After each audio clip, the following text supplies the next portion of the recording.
ആൻറ്റിയമ്മ പറഞ്ഞ സത്യങ്ങളെല്ലാം അറിഞ്ഞതിനെ തുടർന്ന് ആകെ ഞെട്ടി നിൽക്കുകയാണ് ഇപ്പോൾ നമ്മുടെ കൃഷ്. ഇതേ തുടർന്ന് ഇനി തൽക്കാലത്തേക്ക് ആൻറ്റിയമ്മയെ വിഷമിപ്പിക്കേണ്ടതില്ല.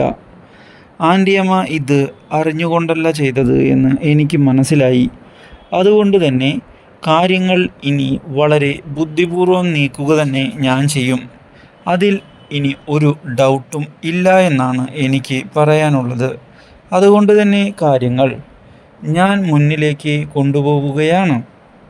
ആൻറ്റിയമ്മയെ ഇതേ തുടർന്ന് ചെന്ന് കാണുന്ന കൃഷ് ആൻറ്റിയമ്മയോട് ഒരു വിധത്തിലും ആൻറ്റിയമ്മ വിഷമിക്കേണ്ടതില്ല, എന്തിനും ഏതിനും കൂടെ ഞങ്ങളുണ്ട്.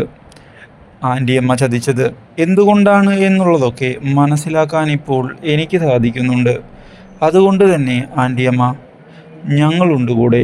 ആ കാര്യത്തിൽ ഇനി ഒരു പേടിയും വേണ്ട ആൻറ്റിയമ്മയ്ക്ക് എന്ന് പറഞ്ഞ് ആൻറ്റിയമ്മയെ കൃഷ് കെട്ടിപ്പിടിച്ചിരിക്കുകയാണ്. ഇതോടെ ആൻറ്റിയമ്മയാകെ ഞെട്ടിപ്പോകുന്നു. പക്ഷേ ഇതേ തുടർന്നാണ് നിർണായകമായ മറ്റൊരു വഴിത്തിരിവ് ഉണ്ടാകുന്നത്.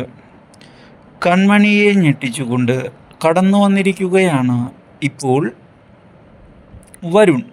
മാത്രവുമല്ല, ഇതേ തുടർന്ന് വരുൺ കാര്യങ്ങൾ മുന്നിലേക്ക് കൊണ്ടുപോവുകയും ഇനി നീ ഞാൻ പറയുന്നതനുസരിച്ച് വർക്ക് ചെയ്തിരിക്കണം എന്നുള്ള നിർദ്ദേശം നൽകുകയും ചെയ്തത് കൺമണിയെ ഞെട്ടിച്ചു കളയുന്നു.